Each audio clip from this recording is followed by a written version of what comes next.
Hey guys, welcome back to the film room. I'm excited for this special edition of the Gap Theory Broken Down because we're specifically going to look at youth basketball, and I'm going to show you that the same things that are happening at the highest level of basketball also apply to 4th and 5th grade hoops. So regardless of what offensive system you run, this is the most important aspect of basketball, and it's something you need to understand and be teaching to your athletes. So before we break down the components of the Gap Theory, we have to talk about shot selection. What are the shots that we want to get in our offense? Well, statistically, what's been proven and what we all already know is that layups are the most important shot to get in basketball, and we want to prioritize getting as many of those as possible.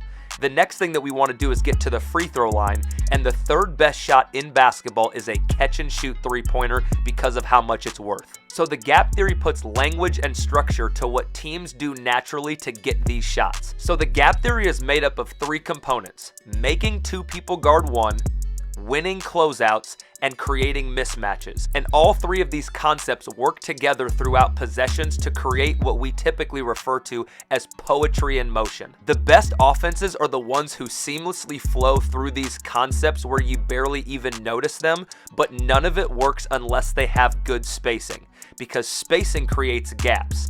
Hence why I named this theory the Gap Theory. Now, because we want to get layups in our offense, we have to look at the easiest way to produce them. Now, some of them will come from cutting like you see right here, but the majority of layups happen when somebody drives to the basket. And the only way to do that is by getting past your defender and help defenders, which is why spacing is so important.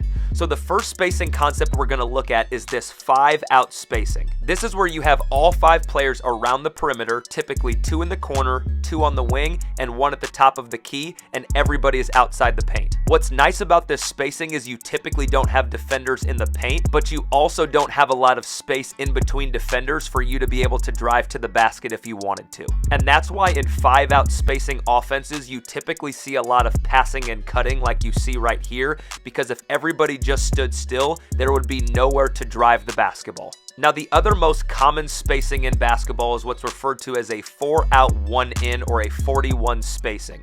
This is where you have 4 players around the perimeter and you have 1 post player somewhere near the paint or the block. The advantage here is that you will typically have more space to drive, but you will also typically have a rim protector in the paint on defense. Now, the problem with a lot of youth teams is that they don't get their guards all the way to the corner. So when somebody tries to drive, there's no space to get anywhere because these wings need to be all the way down in the corner to stretch those defenders out and make them make tough decisions. Because most defenders are taught that when somebody drives into the gap that you're in, you need to stunt to stop the ball.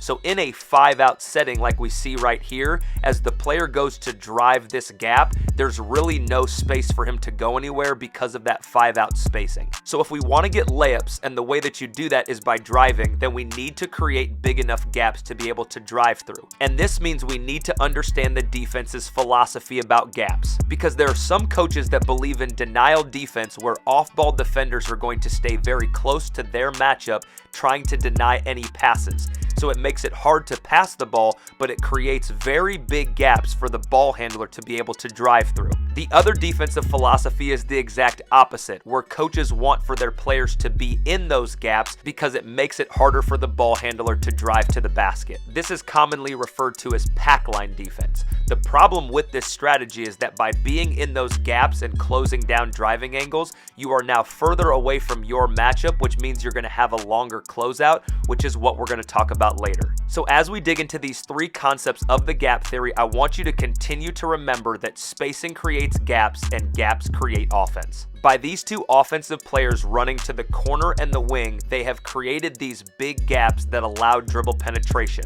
So now the point guard is able to get downhill to the middle of the paint, and that forces this defender to step up and help, which leads into our first concept that we're going to be talking about, which is making 2 people guard 1. I would argue that this is the foundation of the Gap Theory, because if you can make 2 people guard 1, mathematically that means that somebody else has to be open as long as you have good spacing. And the main issue that I see in youth basketball is that players don't truly understand this concept. Because when they do drive to the basket and they force help or they make 2 people guard 1, oftentimes they don't understand that they should be passing the ball to somebody else, not shooting difficult shots over multiple defenders. And everybody has been at a youth tournament where they've seen somebody get past their defender and get downhill in the paint, and they're so fixated on wanting to shoot the basketball that they don't realize that they have drawn all of this help and there are teammates standing wide open to pass it to. But the other thing that you'll notice is that especially at a young age,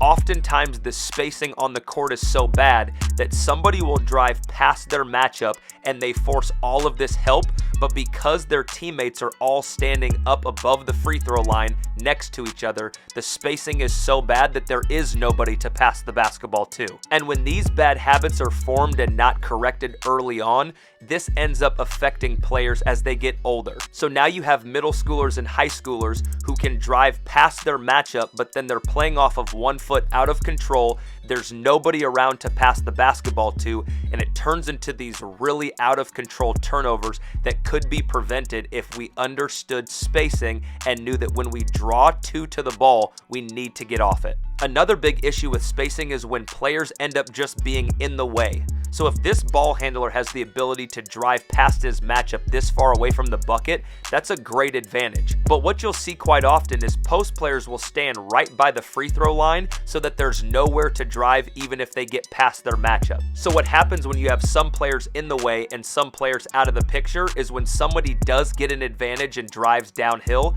there's nowhere for them to go. And this is where offenses get frustrated because somebody drives and there's all of these help defenders because this defender is just a few steps away from his matchup, and this defender can sit in a gap because his man's not all the way in the corner, and offensive players get frustrated because they're moving too quickly and it results in turnovers. Watch how similar this next possession is. As the ball handler goes to drive to the rim and gets an advantage, you have the post player standing right at the free throw line, you have this wing that's not in the corner, so as he goes to drive, he gets stuck with nobody to pass the basketball to except for maybe throwing it all the way back here to the wing, but because he wasn't playing off 2 feet, he had to make a rush decision and ended up shooting a shot that got blocked. So it's critical that we're teaching players when they draw help defenders and make 2 people guard 1, instead of trying to shoot difficult shots, they need to find the open teammate and play off of 2 feet. But we also have to teach good spacing because on downhill penetration, when you do draw help defenders, if guys are in the right spots, it makes it easier to make that right decision. So on this possession, you see a wide open layup, but then when you get the exact same dribble penetration, because this post player was standing here rather than being down in what's referred to as the room or the short corner or the dunker, this offensive player gets stuck where the last offensive player got an assist. And if we're not intentional about teaching our players this spacing and these reads, you're going to continue to have the same issues.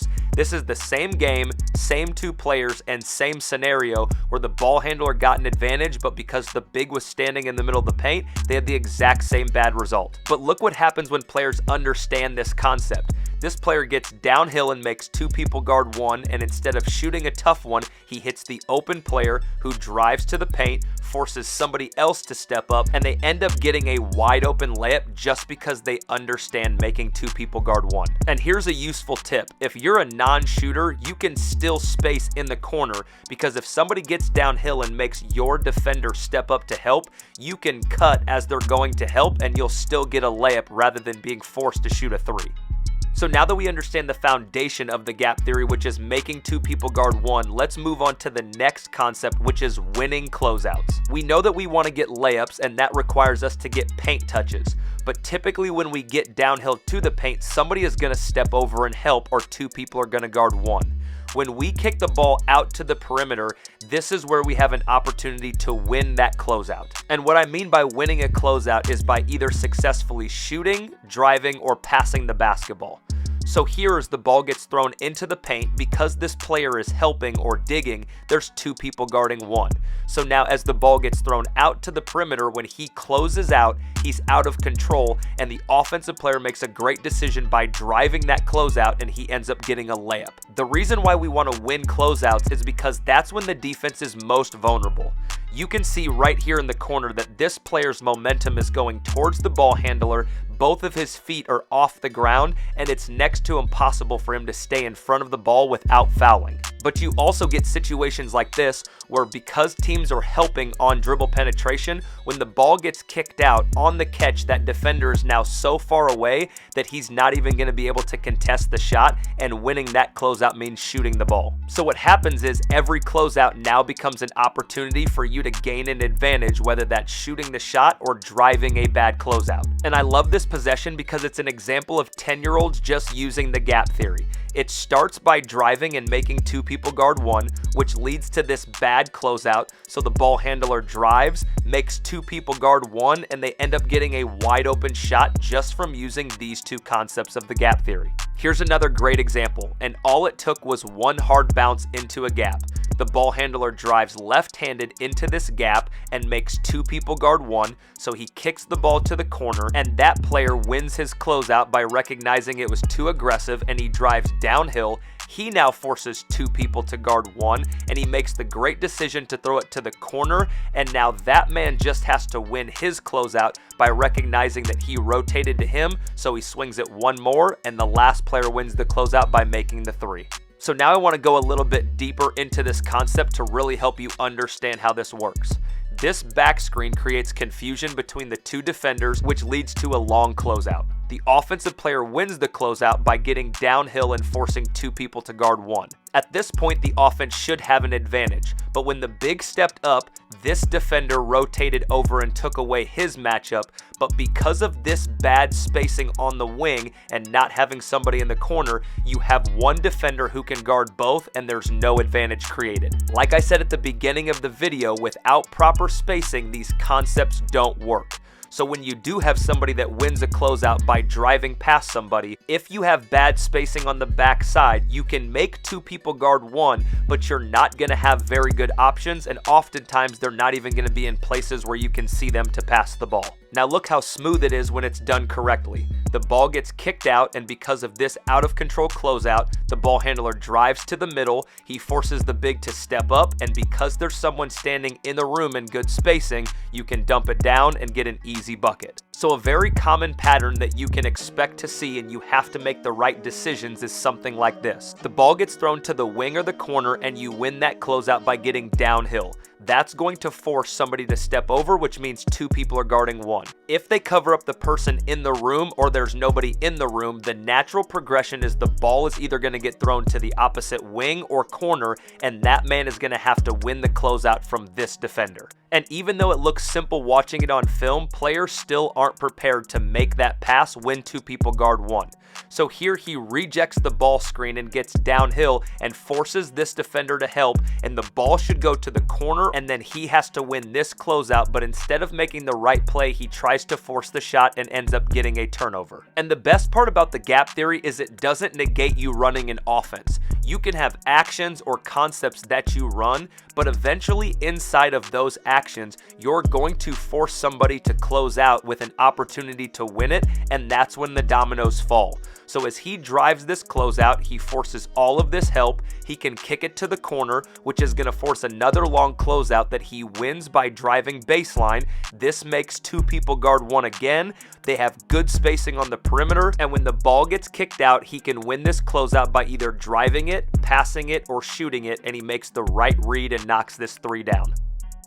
Now, the final concept of the gap theory is creating mismatches. And in youth basketball, I feel like these are very obvious when you see those really big athletic players who just seem to bully everybody and can go score whenever they want. Or you get the really quick guard that has a slower defender on him, and all he really needs to do is make a simple move and he's going to be able to get downhill to create that advantage. There's also a big discrepancy in youth basketball with size and speed. So oftentimes when ball screens are set and teams decide to switch, that's where you see these mismatches where you either have a really quick guard on a bigger defender and so you have a speed mismatch, or you have the post player who's often taller than everybody else that now has a guard on him and so you have a size mismatch. Now the players don't always have the IQ or the skill to be able to take advantage of those mismatches like you might see in college or the pros, but the advantages are still there. Now something that's important to understand is that at young ages, players still struggle to move laterally, so more times than not, you're going to have advantages all the time on the perimeter because players with a relatively good handle are going to be able to just blow by their defender. And that's why it's critical that you teach your players spacing and understanding making 2-guard-1 at a young age, because you're going to be getting these advantages constantly just by the nature of these players developing offensively quicker than they do defensively. So as a review, the things you need to work on are making 2 people guard 1, winning closeouts, creating mismatches, and all of this can't be done without good spacing. I want to say thank you to all the coaches who sent me tape so that I could make this video. I plan on making more youth content moving forward, so if you're a coach that has tape and you want to send it to me, I'd love to use it in my next videos. Thanks so much for coming through. We'll see you next time in the film room.